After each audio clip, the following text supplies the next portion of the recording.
यदि आपको जैव अणु वाले चैप्टर में किसी प्रकार की दिक्कत है या इस क्विज में किसी भी प्रकार की दिक्कत है तो कमेंट बॉक्स में लिखें या हमारे व्हाट्सएप ग्रुप है उससे जुड़ें और अपनी जो भी समस्या है वो ज़रूर बताएं। नमस्कार विद्यार्थियों, आज के वीडियो में हम केमिस्ट्री के अंतिम चैप्टर जैव अणु की पहली क्विज के बारे में बात करेंगे। और विद्यार्थियों, इसके दो क्विज मैंने बनाई है, दोनों के अलग अलग वीडियो भी बनाए हैं जो भी आपको चैनल की केमिस्ट्री क्विज के नाम से जो प्लेलिस्ट है उसमें जाके मिल जाएंगे। तो केमिस्ट्री जब जैसे ही आप मेरा चैनल विजिट करोगे वहाँ पे आपको प्लेलिस्ट में जाना है और केमिस्ट्री क्विज के नाम से सभी चैप्टर्स की क्विज मैंने बनाई है और उसके वीडियो उसमें मिल जाएंगे, वहाँ पे आपको लिंक भी मिल जाएगा, तो उनको ज़रूर देखें।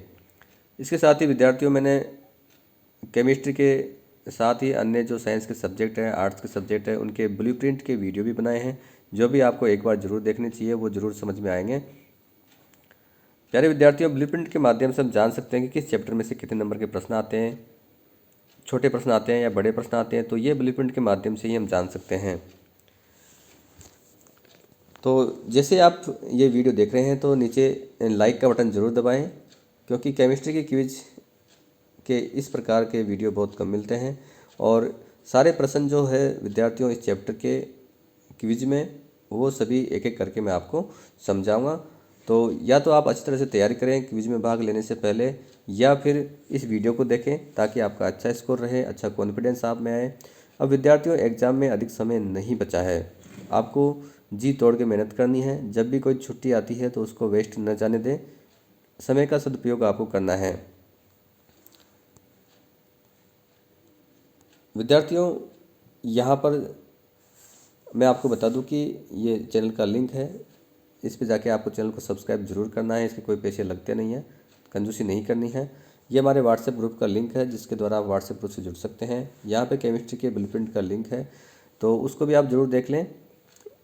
इसमें विद्यार्थियों आपको पूरे 30 प्रश्न मिलेंगे। इस क्विज में सभी प्रश्न करने आपको अनिवार्य हैं, सभी प्रश्न एक एक नंबर के रहेंगे। और विद्यार्थियों, मैंने आपसे पहले भी कई बार कहा कि जब भी आप क्विज हल करने बैठो तो आपको पेन और कॉपी साथ में लेना ज़रूरी है, ताकि कोई प्रश्न ऐसा आ जाए तो उसको हल करने में आसानी रहे। तो पेन और कॉपी साथ में लेके बैठें। तो ये सब करने के बाद विद्यार्थियों आपको थोड़ा नीचे चलना है, यहाँ पर आपका नाम लिखना है और नीचे यहाँ पे नेक्स्ट पे क्लिक कर देना है। तो इस प्रकार से आगे की जो प्रश्न ओपन हो जाएंगे। अब यहाँ पे एक एक करके आपको पूरे 30 प्रश्न मिलने वाले हैं। तो देखिए विद्यार्थियों, पहला प्रश्न देखिए, इनको ध्यानपूर्वक पढ़ना आपको। कई बार विद्यार्थी जल्दबाजी करते हैं, क्वेश्चन को ध्यान से नहीं पढ़ते हैं, तो ऐसी जल्दबाजी हमको नहीं करनी है, आराम से हल करना है।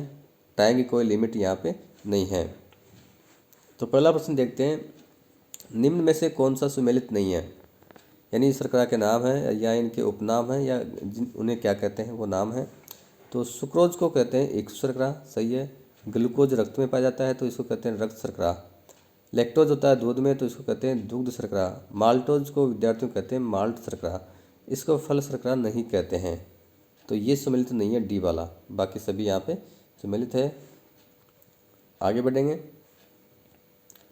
वे कौन से गुण हैं जिन्हें ग्लूकोज की विवृत संरचना द्वारा नहीं समझाया जा सकता? विवृत का मतलब खुली श्रृंखला संरचना के द्वारा नहीं समझाया जा सकता। तो देखो यहाँ पे एल्डिहाइड समूह होते हुए भी सिप परीक्षण नहीं देता। सोडियम बाइसल्फाइड के साथ हाइड्रोजन सल्फाइड योगात्पाद नहीं बनाता। ग्लूकोज का पेंटा एसीटेट हाइड्रोक्सिल एमीन से क्रिया नहीं करता। तो ये तीनों ही गुणों को नहीं समझाया जा सकता, तो उपरोक्त सभी यहाँ पे आएगा। लैक्टोज के जल अपघटन से प्राप्त होते हैं। अब विद्यार्थियों, लैक्टोज एक डाइसेकेराइड है जो दो मोनोसेकेराइड के मिलने से बनता है। तो कौन कौन से होते हैं? इसमें होते हैं विद्यार्थियों ग्लूकोज और गेलेक्टोज। तो इस पे क्लिक करें, आगे बढ़ें। लैक्टोज दूध में पाई जाने वाली शर्करा होती है। निम्न में से वह शर्करा कौन सी है जो फेलिंग विलियन और टोलेंस अभिकर्मक को अपचित नहीं कर पाती है? विद्यार्थियों, जिन शर्कराओं में क्रियात्मक समूह बंध बनाने में भाग लेता है वो टोलेन अभिकर्मक और फेलिंग विलियन को अपचित नहीं कर पाती है। तो सभी तो मोनोसेकेराइड इसमें आते हैं, डाइसेकेराइड भी सभी आते हैं सुक्रोज को छोड़कर। यानी सुक्रोज इनको अपचित नहीं कर पाता है क्योंकि उसमें ग्लूकोज और फ्रक्टोज दोनों का जो क्रियात्मक समूह है वो बंध बनाने में भाग लेता है और दो मोनोसेकेराइड के मध्य विद्यार्थियों ग्लाइकोसाइडिक बंध बनता है। तो सुक्रोज यहाँ पे सही आंसर होगा। ये भी अपचायी शर्करा है, ये भी है, ये भी है, सुक्रोज नहीं है। आगे बढ़ें। निम्न में से कौन एक पॉलीसेकेराइड है? इनमें से विद्यार्थियों को पढ़ना है और सही ऑप्शन पे क्लिक करना है। तो पॉलीसेकेराइड कौन सा होता है इसमें? यहाँ पे होता है पॉलीसेकेराइड एक स्टार्च, सेलुलोज और इनुलिन, 3 पॉलीसेकेराइड है। तो इनमें देखिए यहाँ पे स्टार्च, सेलुलोज और इनुलिन यहाँ पे है। स्टार्च और सेलुलोज ग्लूकोज के बहुलक होते हैं, जबकि इनुलिन जो होता है वो फ्रक्टोज का बहुलक होता है। तो ये भी आपको पता होना चाहिए कि किसके बहुलक है। आगे बढ़ते हैं विद्यार्थियों। न्यूक्लियोसाइड बने होते हैं विद्यार्थियों, जो न्यूक्लिक अम्ल है उनके 3 मुख्य घटक होते हैं। फास्फोरिक एसिड होता है, नाइट्रोजनी क्षारक होते हैं और शर्करा होती है। तो शर्करा और क्षारक के मिलने से बनता है न्यूक्लियोसाइड। ये देखो नाइट्रोजन क्षारक और पेंटोस शर्करा, इनसे बनता है न्यूक्लियोसाइड। और यदि न्यूक्लियोसाइड में जोड़ दें फास्फोरिक अम्ल तो बन जाता है न्यूक्लियोटाइड। और ऐसे बहुत सारे न्यूक्लियोटाइड मिलकर पॉलीन्यूक्लियोटाइड बनते हैं, जिसे हम कहते हैं न्यूक्लिक अम्ल। वह कार्बोहाइड्रेट जो मनुष्य के पाचन तंत्र में नहीं पचता है, कौन सा होता है विद्यार्थी? देखिए इनमें से सेलुलोज। प्रकृति में सर्वाधिक मात्रा में पाए जाने वाला कार्बनिक पदार्थ सेलुलोज होता है, परंतु ये मनुष्य के पाचन तंत्र में नहीं पचता है। प्रोटीनों में पाए जाने वाले एमिनो अम्ल जिन्हें मानव शरीर संश्लेषित करता है। विद्यार्थियों अब तक कुल 20 प्रकार के एमिनो एसिड ज्ञात है, जिनमें से 10 तो मानव शरीर बना लेता है, लेकिन 10 ऐसे हैं जो नहीं बना पाता। तो संश्लेषित करता है, कितने करता है? 10। तो इन्हें कहते हैं अनावश्यक एमिनो अम्ल। और जिनको मनुष्य का शरीर बना नहीं पाता है उनको कहते हैं आवश्यक एमिनो अम्ल, और वो बाहर से लेने पड़ते हैं। तो यहाँ पे इनकी संख्या है 10। विद्यार्थियों मेरे चैनल को जरूर सब्सक्राइब करें, वीडियो को लाइक करें, कमेंट करें। एमिनो अम्ल आपस में किस बंध द्वारा जुड़ते हैं? तो 2 एमिनो अम्लों के मध्य विद्यार्थियों बंध बनता है पेप्टाइड बंध। ग्लाइकोसाइडिक बनता है विद्यार्थियों 2 मोनोसेकेराइड के मध्य। फास्फोडाइएस्टर बनता है, ये बंध बनता है विद्यार्थियों न्यूक्लियोसाइडों के मध्य। यहाँ पे पेप्टाइड पर क्लिक करेंगे, आगे बढ़ें। ग्लूकोज की क्रिया ब्रोमीन जल के साथ करवाने पर क्या प्राप्त होता है? विद्यार्थियों ब्रोमीन जल एक दुर्बल ऑक्सीकारक है, तो इसमें एल्डिहाइड समूह की पुष्टि के लिए ब्रोमीन जल से क्रिया करवाते हैं और ग्लूकोनिक अम्ल यहाँ पे बनता है। एल्डिहाइड समूह का ऑक्सीकरण हो जाता है कार्बोक्सिलिक अम्ल समूह में। निम्न में से डाइसेकेराइड नहीं है। माल्टोज डाइसेकेराइड है, लैक्टोज भी है, सुक्रोज भी है, ग्लूकोज नहीं है। ये विद्यार्थियों मोनोसेकेराइड है, और जो मोनोसेकेराइड है उनका जल अपघटन नहीं होता है। निम्न में से ग्लूकोज का बहुलक नहीं है। स्टार्च भी है, सेलुलोज भी है, ग्लाइकोजन भी है, इनुलिन नहीं है। इनुलिन होता है फ्रक्टोज का बहुलक। जिन डाइसेकेराइड में 2 मोनोसेकेराइड के मध्य के कार्बोनिल समूह आपस में जुड़कर ग्लाइकोसाइडिक बंध बना लेते हैं, वे क्या कहलाती है? विद्यार्थी दोनों मोनोसेकेराइड जो है उनके क्रियात्मक समूह जो थे वो दोनों आपस में जुड़ गए, उनके कार्बन जुड़ गए, तो वो टोलेन अभिकर्मक और फेलिंग विलियन को अपचित नहीं कर पाएगी, तो अनअपचायी शर्करा वो कहलाएगी, जिसे सुक्रोज होता है।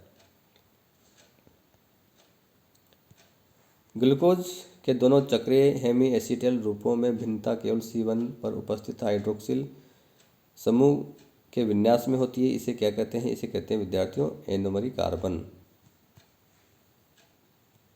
ग्लूकोज के संबंध में कौन सा कथन असत्य है? देखना, यह वाम ध्रुवण घूर्णक होता है, यह एल्डोहेक्सोज है, यह अपचायी शर्करा है, यह चक्रीय और अचक्रीय रूप में पाया जाता है। तो ये सही है, अपचायी शर्करा भी है, एल्डोहेक्सोज भी है। एल्डो का मतलब एल्डिहाइड समूह है, हेक्सोज का मतलब इसमें 6 कार्बन है। ये विद्यार्थियों गलत है, यह वाम ध्रुवण घूर्णक नहीं है, यह दक्षिण ध्रुवण घूर्णक है।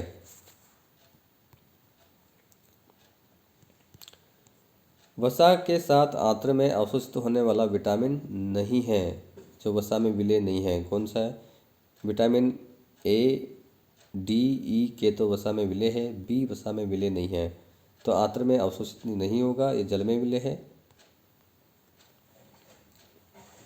प्रोटीन के जैविक सक्रियता खोने को प्रोटीन का विकृतीकरण कहते हैं। विकृतीकरण का क्या प्रभाव होता है? तो विद्यार्थियों इसमें उपरोक्त सभी सही है। सेकेंडरी और तृतीयक जो संरचना है वो नष्ट हो जाती है और प्राथमिक संरचना वैसी की वैसी रहती है। गोलिकाकार प्रोटीन रेशेदार प्रोटीन में बदल जाती है। ये तीनों सही है, उपरोक्त सभी यहाँ पे सही आएगा। CXH2O किसका सामान्य सूत्र होता है? तो ये होता है कार्बोहाइड्रेट का।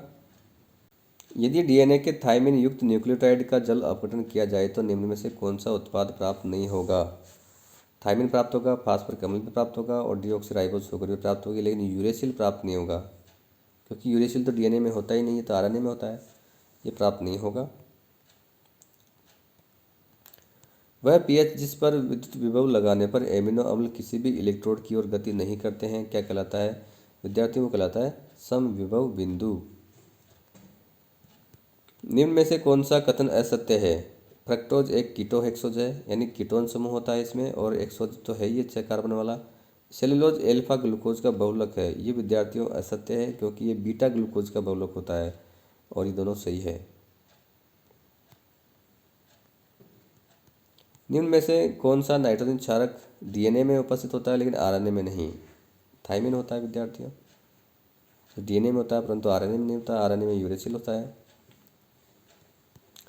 ग्लूकोज एचसीएन के साथ क्रिया करके साइनोहाइड्रिन बनाता है, यह किसकी पुष्टि करता है? यह कार्बोनिल समूह की पुष्टि करता है।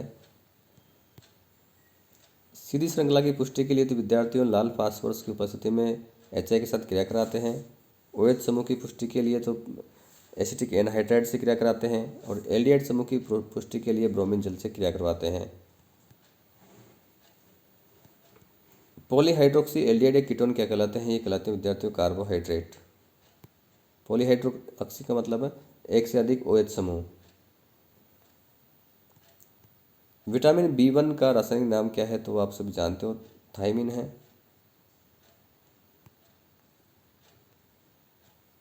निम्न में से कौन सा नाइट्रोजन क्षारक आरएनए में नहीं पाया जाता है? तो होता है विद्यार्थियों थाइमिन। नाइट्रोजन क्षारक आरएनए में नहीं पाया जाता है, थाइमिन है। आरएनए में थाइमिन के स्थान पर यूरेसिल पाया जाता है। निम्न में से किसके साथ अभिक्रिया करवाने पर सिद्ध होता है कि ग्लूकोज में 6 कार्बन की सीधी श्रृंखला होती है?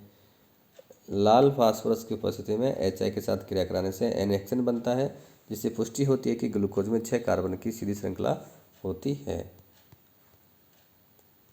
राइबोज किस प्रकार की शर्करा है? तो विद्यार्थियों राइबोज पेंटोज होती है, यानी 5 कार्बन होते हैं इसमें पेंटोज में। शर्करा के किस कार्बन परमाणु पर OH समूह की उपस्थिति या अनुपस्थिति आरएनए और डीएनए में विभेद करती है? विद्यार्थी जो पेंटो शर्करा होती है, राइबोज और डीऑक्सीराइबोज, उसमें केवल C2 पर विन्यास में भिन्नता होती है। C2 पर एक ऑक्सीजन ज़्यादा होता है आरएनए में, और वहाँ पे ऑक्सीजन नहीं होता है डीएनए में, इसलिए डीएनए को बोलते हैं, जो शर्करा डीएनए में होती है 2-डीऑक्सीराइबोज, यानी 2 नंबर के कार्बन पर उसमें ऑक्सीजन नहीं होती है, तो दूसरे परमाणु पर विन्यास में भिन्नता होती है। बायोटिन ईस्ट में पाया जाने वाला कार्बनिक पदार्थ है, इसे किस विटामिन के नाम से जाना जाता है? तो विद्यार्थियों होता है बायोटिन विटामिन H। एक एल्डोहेक्सोज है और इसे डेक्सट्रोज के नाम से जानते हैं, तो कौन सा है? ये ग्लूकोज है। ये यौगिक का युग्म जिसमें दोनों यौगिक टोलेंस अभिकर्मक के साथ धनात्मक परीक्षण देते हैं, यानी उसको अपचित कर देते हैं, तो सुक्रोज तो होता ही नहीं है उसमें, तो सुक्रोज दोनों में है, दोनों नहीं है। ग्लूकोज और फ्रक्टोज है। मोनोसेक्राइड तो सभी आते हैं इसमें, जो टोलेन अभिकर्मक और फेलिंग विलयन को अपचयित कर देते हैं। शरीर में आरक्षित संरक्षित ग्लूकोज के रूप में कार्य करने वाला कार्बोहाइड्रेट है। हमारे शरीर की बात हो रही है तो ग्लाइकोजन है। पादपों में स्टार्च के रूप में संग्रहित होता है और जंतु में ग्लाइकोजन के रूप में होता है। ग्लूकोज का सही नाम डी प्लस ग्लूकोज है। ये यहाँ डी किसको प्रदर्शित करता है, तो डी प्रदर्शित करता है विद्यार्थियों ग्लिसरॉल्डिहाइड के समान विन्यास के कारण इसको डी लिखा जाता है। प्लस तो यहाँ पे दक्षिण ध्रुवण गुणवत्ता के लिए है। इंसुलिन किसके उपापचय को नियंत्रित करता है, तो ये करता है विद्यार्थियों ग्लूकोज के। निम्न में से अशर्करा है नॉन शुगर कौन से हैं, जो पॉलीसेकेराइड होते हैं वो स्वाद में मीठे नहीं होते हैं, उनको अशर्करा या नॉन शुगर कहते हैं। तो ग्लूकोज भी नहीं है, माल्टोज भी नहीं है, फ्रक्टोज भी नहीं है। यहाँ पे ग्लाइकोजन एक पॉलीसेकेराइड है, इसको नॉन शुगर भी कहते हैं। यहाँ पे देखिए विद्यार्थियों बहुत इंपॉर्टेंट क्वेश्चन है। विटामिन और उनके रासायनिक नाम यहाँ पे दे रखे हैं, कौन सा सुमेलित नहीं है ये देखना है। विटामिन ए को क्या कहते हैं, विटामिन ए को कहते हैं विद्यार्थियों रेटिनोल, ये कहते हैं। तो यहाँ पे ये एक दूसरे से मिलते नहीं है। B1 को थायमिन कहते हैं, B2 को राइबोफ्लेविन कहते हैं, C को एस्कॉर्बिक एसिड कहते हैं, B12 को साइनोकोबालामिन कहते हैं, विटामिन के को फाइलोक्विनोन कहते हैं, बायोटिन नहीं कहते। बायोटिन तो विटामिन एच को कहते हैं। तो ए वाला और लास्ट वाला के वाला सम्मिलित नहीं है, तो अपने को ऑप्शन ढूंढना है ए और एफ। तो ए और एफ तो इसमें है, तो ये दोनों यहाँ पे सही आएंगे। निम्न में से किसका जल अपघटन नहीं होता, विद्यार्थी जो मोनोसेकेराइड है ग्लूकोज, फ्रक्टोज, गैलेक्टोज, इनका क्या जल अपघटन नहीं होता, क्योंकि सबसे छोटी शर्करा होती है और अधिक भागों में इसको नहीं तोड़ा जाता। तो फ्रक्टोज का नहीं होगा, माल्टोज का होगा, सुक्रोज का भी होगा और स्टार्च का भी होगा, केवल फ्रक्टोज का नहीं होगा क्योंकि ये मोनोसेकेराइड है। मानव शरीर में निम्न में से किसका निर्माण नहीं हो सकता, तो जो विद्यार्थी विटामिन है वो मनुष्य के शरीर में नहीं बनते हैं, उनको बाहर से लेना आवश्यक होता है। ग्लूकोज में पांचों OH समूह अलग अलग कार्बन पर होते हैं, इसकी पुष्टि करने के लिए ग्लूकोज की क्रिया करवाई जाती है। तो ग्लूकोज की क्रिया विद्यार्थी इसमें एसिटिक एनहाइड्राइड से करवाई जाती है, तो ग्लूकोज पेंटा एसीटेट बनता है, जिसे पुष्टि होती है कि ग्लूकोज में पांचों OH समूह अलग अलग कार्बन पर उपस्थित होते हैं। तो यहाँ पे इसको क्लिक करेंगे, आगे बढ़ेंगे विद्यार्थियों, और यहाँ से व्यू स्कोर पे करके अपना स्कोर देख लेंगे। विद्यार्थी इसमें 40% थे, वो 30% वो गलती से मैंने बोल दिया। यहाँ पे देखिए 40 में 40 पूरे % सही है। इससे स्क्रीनशॉट को अपने दोस्तों तक शेयर करें, अपने टीचर्स तक शेयर करें, और यदि किसी प्रकार की कोई समस्या है तो आप कमेंट बॉक्स में ज़रूर लिखें। तो धन्यवाद प्रिय विद्यार्थियों, चैनल को सब्सक्राइब करना ना भूलें। आज की वीडियो में बस इतना ही।